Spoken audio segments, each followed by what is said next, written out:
আসসালামু আলাইকুম ওয়া রাহমাতুল্লাহ। আমার ভিডিওতে আপনাদের সবাই আমন্ত্রিত। এই তো এক ঝাঁক তরকারি নিয়ে বসে গেলাম। বাজার থেকে তরকারি নিয়ে আসা হলো। তো অনেকের ধারণা আমি তরকারি খাই না। আমি সারাদিন মাছ গোস্তই খাই। তো তাদের ধারণা যে ভুল এটা তারা হয়তো জানেন না যে আসলে যেটা দেখায় সেটা তো অল্প একটু। আর এর মাঝে আমি আসলে অনেক তরকারিই খাই।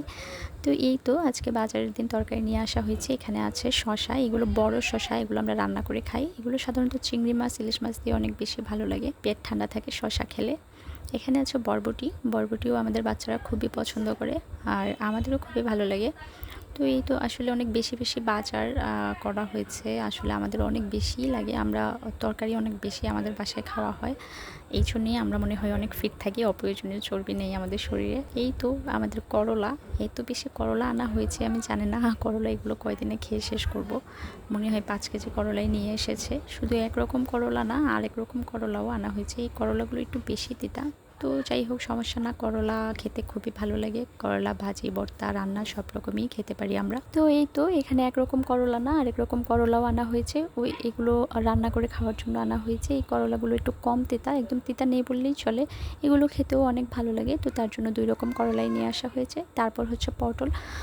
তো পটলও ভাজি করে খেতে খুবই ভালো লাগে। তাছাড়া বাচ্চাদের জন্য রান্না করি। আসলে আমাদের বাচ্চাদেরকেও বেশি তরকারি খাওয়ানো হয়। আসলে মাছ মাংস যতই খাই না কেন আমাদের প্রতিবেলায় তরকারি রান্না করতে হয়।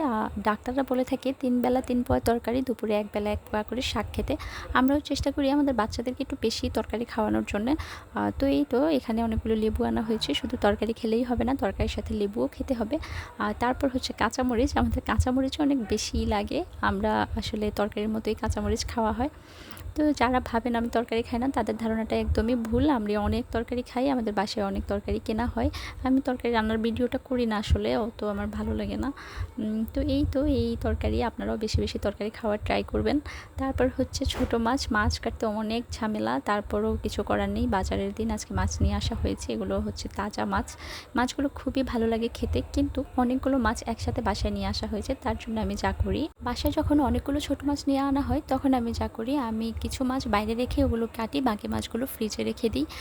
তো বাইরের মাছগুলো কেটে কুটে ধুয়ে পরিষ্কার করে সেগুলো আবার ফ্রিজে রাখি, তারপর ফ্রিজের মাছগুলো আবার বের করে কাটি। এতে মাছগুলো পচার সম্ভাবনা কম থাকে, টেনশন কম লাগে, মাছগুলো কাটা যায় আস্তে আস্তে। যেহেতু আমার মাছ কাটতে অনেক টাইম লাগে, আর আপনারা যারা অনেক তাড়াতাড়ি মাছ কাটতে পারেন তাদের জন্য তো কোনো সমস্যাই না। আর যারা আমার মতো মাছ কাটতে পারেন না তারা আমার মতো এভাবে কাজ করতে পারেন। এই মাছগুলো আমি এখন ফ্রিজে রেখে দেবো, আর ওই বাকি মাছগুলো আমি ফ্রিজ থেকে এখন নামিয়ে নিয়েছি। যেহেতু অনেক টাইম লেগেছে মাছ কাটতে, এতে মাছগুলো কাটতে কাটতে শেষের মাছগুলো পচে যায়। তো তার জন্য এভাবে করলেই ভালো হয়। শুধু মাছ মাংস খেলেই হবে না, মাঝে মাঝে ছোট মাছও খেতে হবে, আর অনেক তরকারি খেতে হবে। প্রতিদিনের খাদ্য তালিকায় অনেক তরকারি রাখা উচিত, আর আমি অনেক বেশি তরকারি খাই। তরকারি খেলে অসুখ কম হয় তার জন্য। আর আমাদের বাসায় তরকারি ছাড়া একদমই চলে না। তো আপনারা কারা কারা আমার মতো এরকম তরকারি খোর আছেন তারা অবশ্যই কমেন্টে জানাবেন, আর ভিডিওটি কেমন লাগলো অবশ্যই জানাবেন। আজ এ পর্যন্তই, সবাই ভালো থাকবেন, আমাদের জন্য দোয়া করবেন। আমি এখন মাছ কাটতে থাকি। আল্লাহ হাফেজ।